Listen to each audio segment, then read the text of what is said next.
Amado Padre Marcos Regis, nosso vigário paroquial, Diácono Gabriel, seminaristas, religiosas, povo de Deus presente na nossa catedral, superlotada nesta manhã de Domingo de Ramos, quando iniciamos nossa Semana Maior. Queridos ouvintes da Rádio Imaculada e internautas que nos seguem, a Semana Santa retrata para nós as 12 últimas horas de Jesus neste mundo.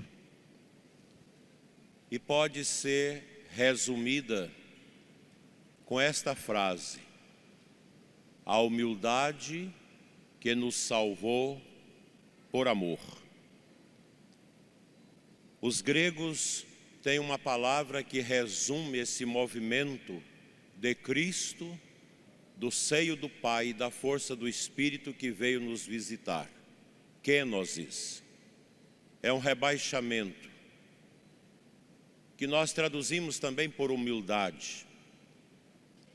A humildade de Deus visitou a nossa terra. Mas por que Jesus veio?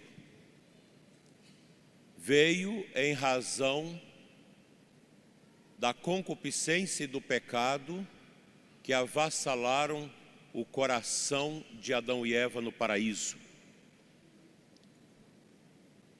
Se no paraíso havia uma harmonia, mas também uma proibição,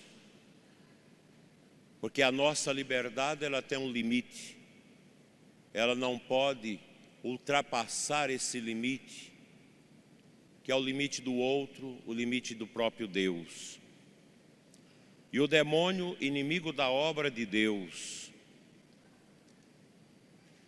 participou de maneira deletérica para levar a obra de Deus na sua mais bela realização, que é a pessoa humana, ao fracasso.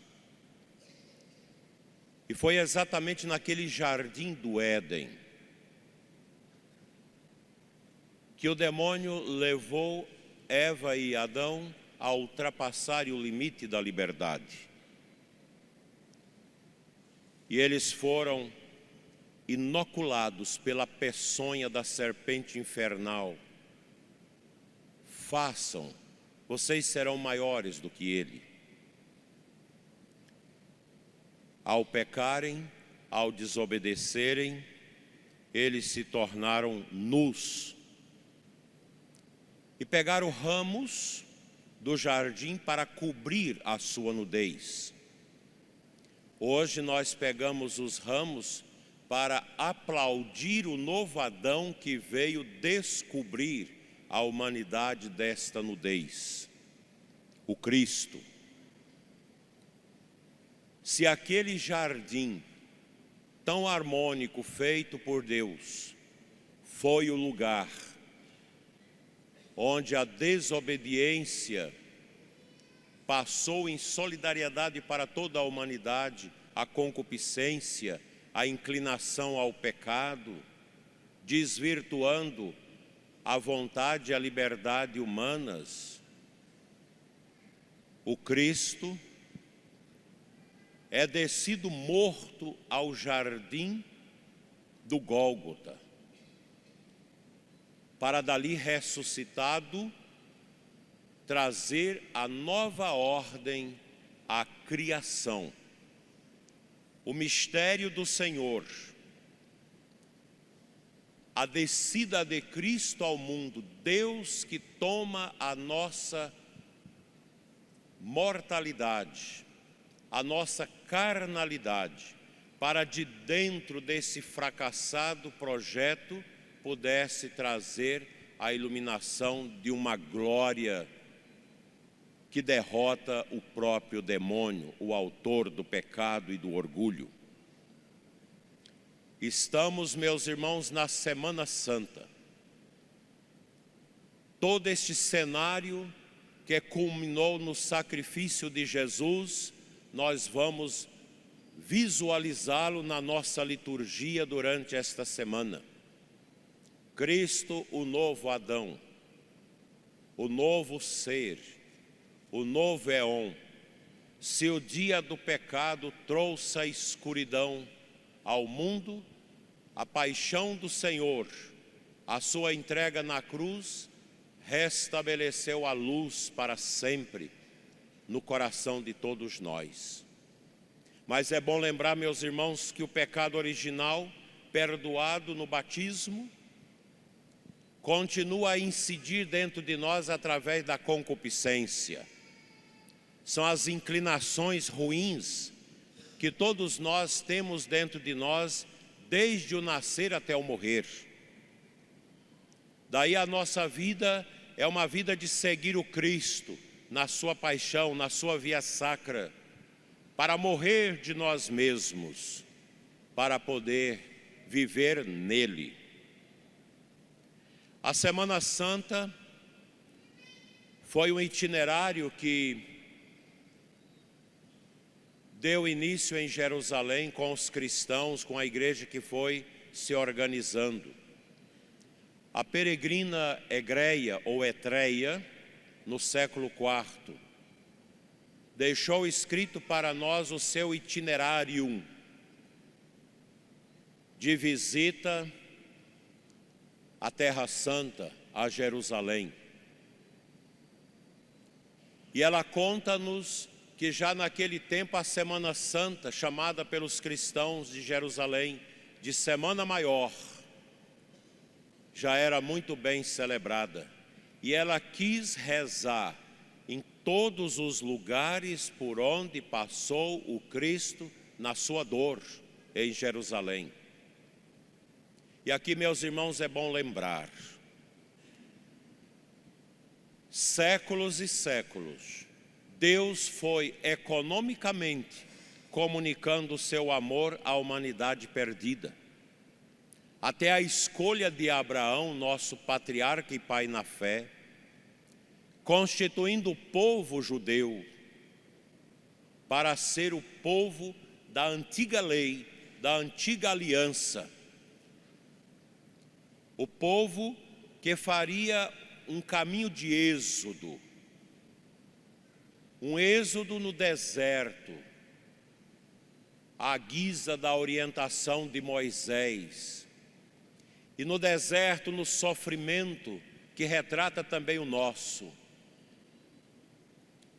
Deus deu as tábuas da lei, o Antigo Testamento, os 10 mandamentos, como seta, como indicação para aquele povo que estava a caminho do primeiro êxodo, cuja conclusão seria realizada no Messias, nosso Senhor Jesus Cristo.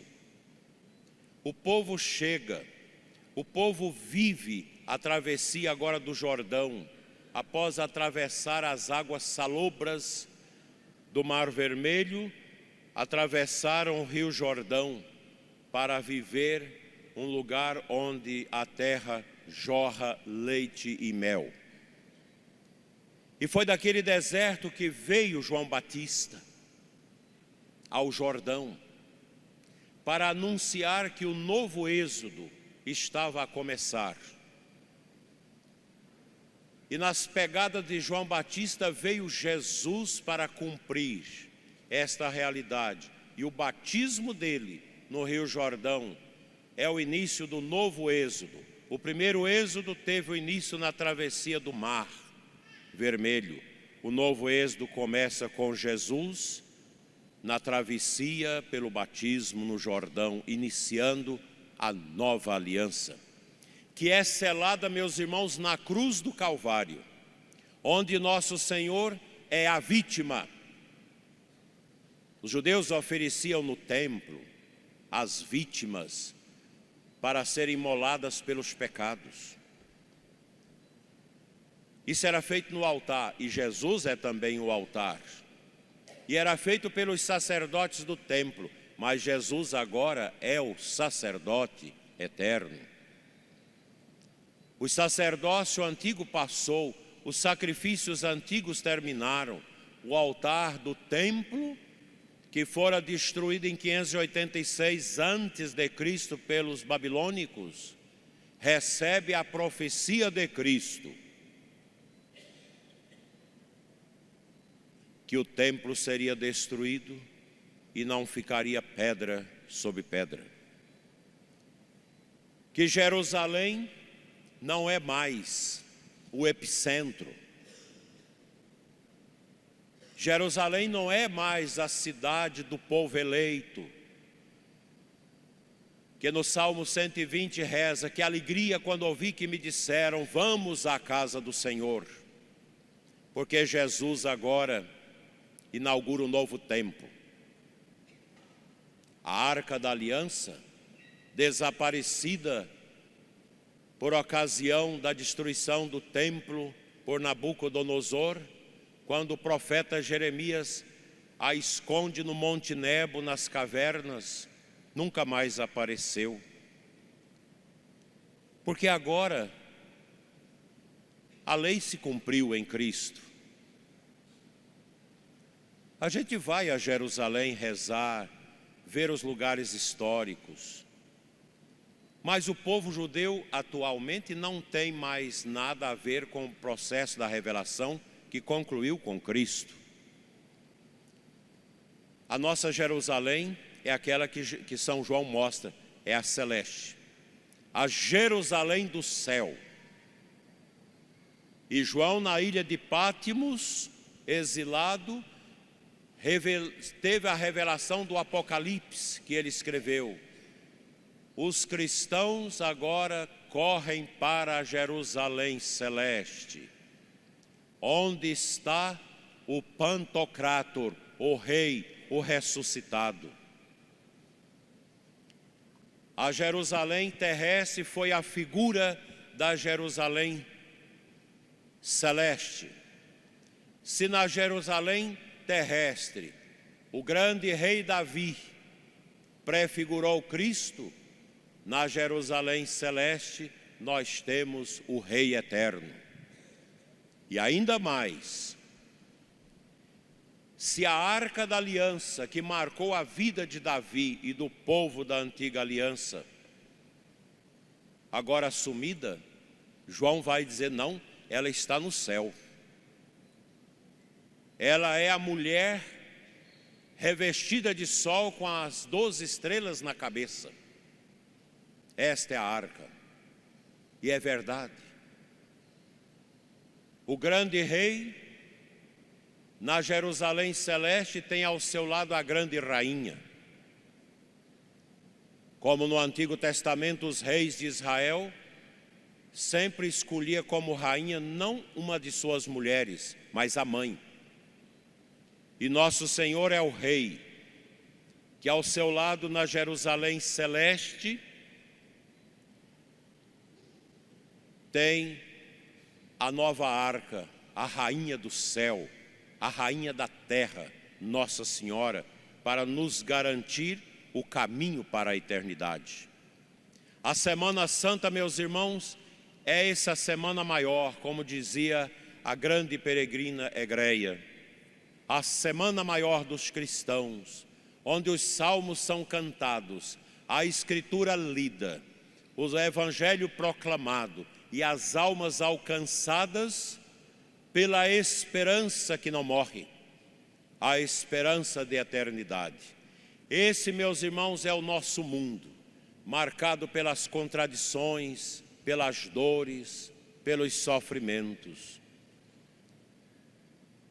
Hoje o grito de Jesus na cruz, essa dor de Cristo na cruz, meu Deus, por que me abandonastes? É o grito dos que sofrem. A revista Oeste, na sexta-feira última, trouxe uma reportagem grande, que foi esmiuçada no programa Oeste Sem Filtro, que é um canal que procura trazer a verdade, não como a mídia podre, injusta e golpista.